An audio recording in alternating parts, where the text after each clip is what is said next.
이번 시간에는 관계대명사 있는 그 문장을 해석하는 법을 한번 잠깐 살펴보겠습니다.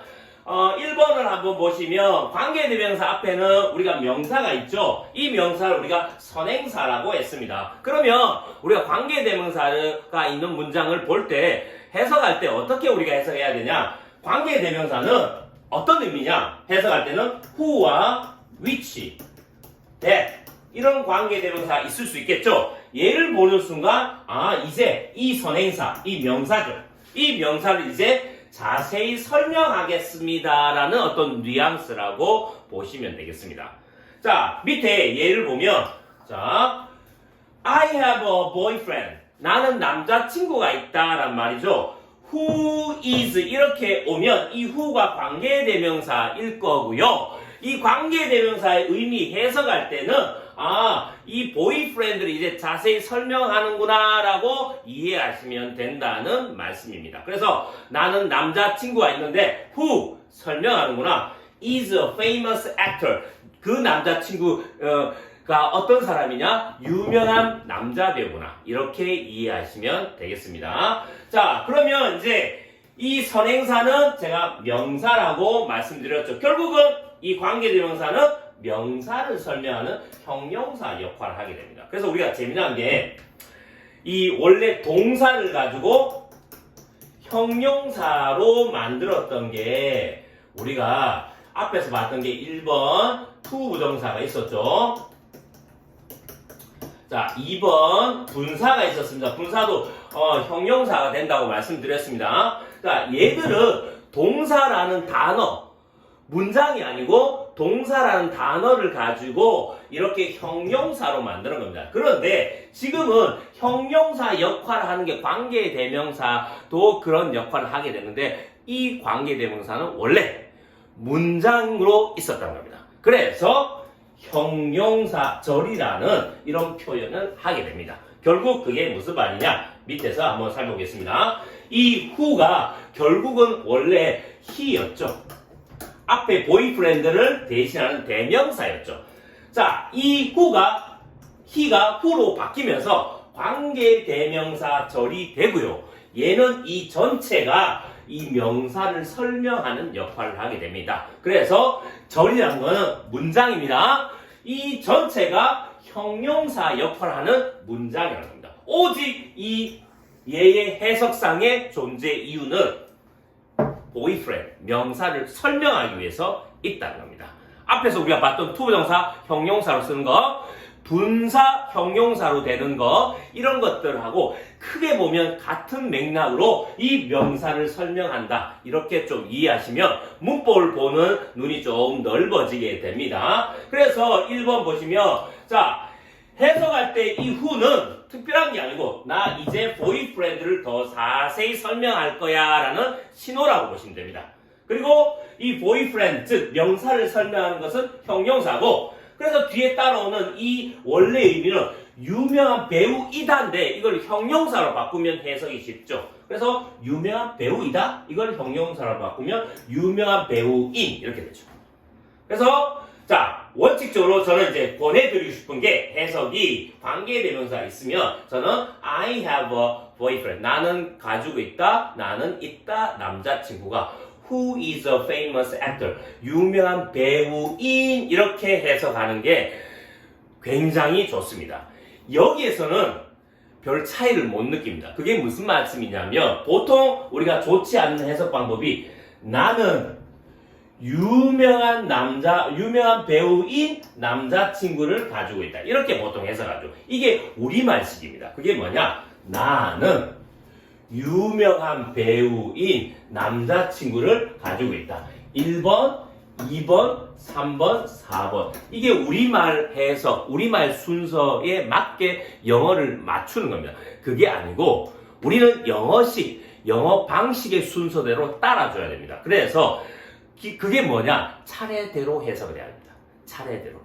우리가 예를 들어 국어 시간에 누가 대신 책을 읽습니다. 학교 다닐 때. 그러면 국어책을 다 읽고 나서 해석을 하지 않지 않습니까?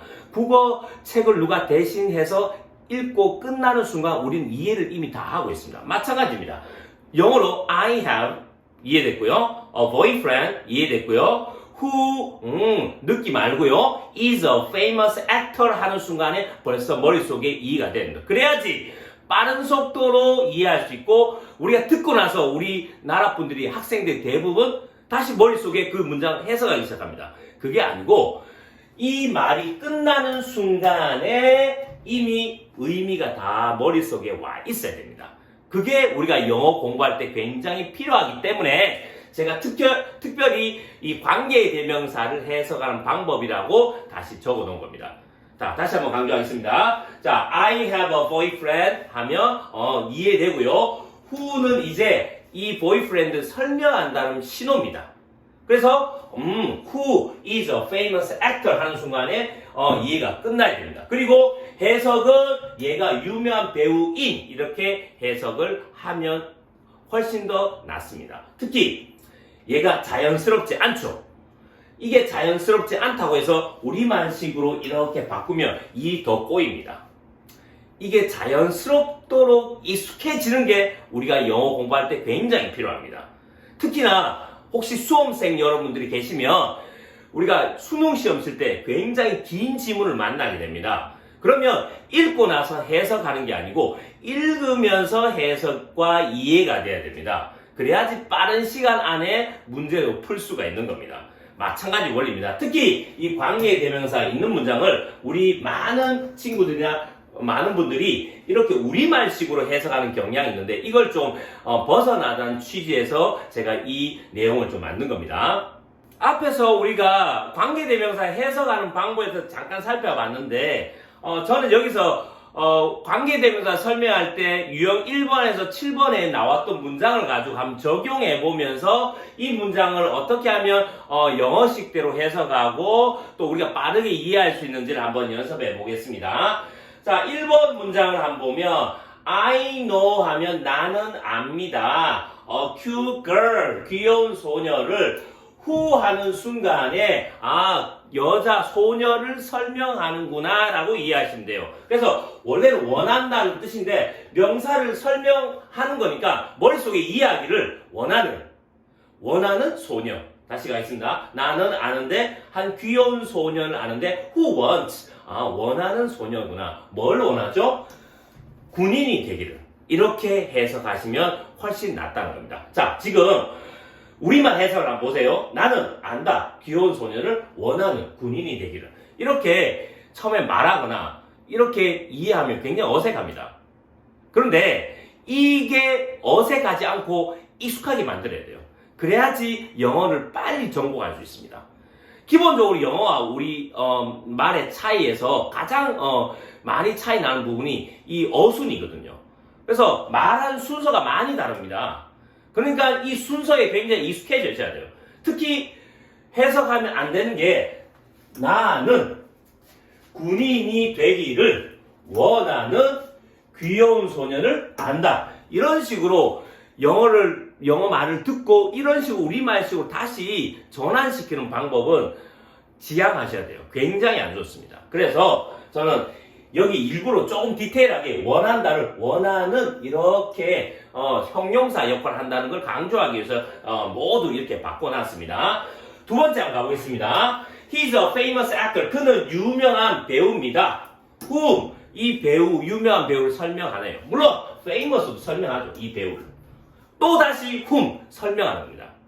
어떤 배우냐? I know well. 내가 잘 안다가 아니고 내가 잘 아는 배우죠. 그래서 그는 유명한 배우인데 내가 잘 아는 이걸 He is a famous actor whom I know well. 이렇게 영어로도 자연스럽게 가야 되고 듣고 해석을 하는 게 아니고 자연스럽게 이 well이 끝나는 순간에 이해가 돼야 됩니다. 그걸 연습하셔야 돼요. 그게 영어에 익숙하는 지름길입니다. 자, 3번 가보겠습니다. I know a boy. 나는 아는데 한 남자애를 아는데 그 남자의 아빠가 가지고 계시는 그 남자애를 안다는 겁니다. 큰 사무실을 이 건물에서 이렇게 쭉 가야 됩니다. 그래서 누가 I know a boy 이해되고요. Whose father has 이해되고요. 그 다음 in a big office 이해되고 in this building 이해되고 이렇게 이 말이 끝나는 순간에 딱 머릿속에 이해되는 그 순서, 그 익숙함을 우리가 몸에 가지고 있어야 됩니다. 자, 다음에 4번 문장을 한번 가보겠습니다. 자, I looked at, 나는 봤죠. 5마리의 새를 which 하는 순간에 5마리의 새를 더 설명하려고 하는구나. 어떤 새냐? were flying, 날고 있었던 새겠죠. over the roof, 그 지붕 위를 이렇게 끝마쳐야 됩니다. 그래서 날고 있었다를 날고 있었던 새, 형용사 역할을 하게 만드는 게 이 관계대명사고, 문장을 잇게도 하지만 결국은 이 명사를 설명하는 형용사로 만들어주는 게 또 관계대명사. 그래서 형용사절이라고 한다고 말씀드렸습니다. 자, I will show you. 나는 보여줄 건데 너에게 그 선물을 설명하는군요. which니까 gift를 설명하고 있습니다. 자, 설명하는 표시입니다. 그래서 어떤 선물이냐? My father bought. 나의 아빠가 사주셨다가 아니고 사주셨던 선물이겠죠. 사주셨던. For me. 나를 위해서 어제. 이렇게. 그래서 자연스럽게 가면 됩니다. I will show you. 이해되고 the gift. which 설명하군요. My father, my dad bought for me yesterday. 끝나야 됩니다. 자, I want to live. 나는 원합니다. 살기를 in the apartment. 아파트에서 살기를 원해요. 자, whose 하는 순간에 이 앞에 선행사를 설명합니다. 구체적으로 더 어떤 아파트냐? 거실이 매우 큰 이렇게 해석하고 이걸 자연스럽게 받아들이시면 훨씬 더 좋겠습니다.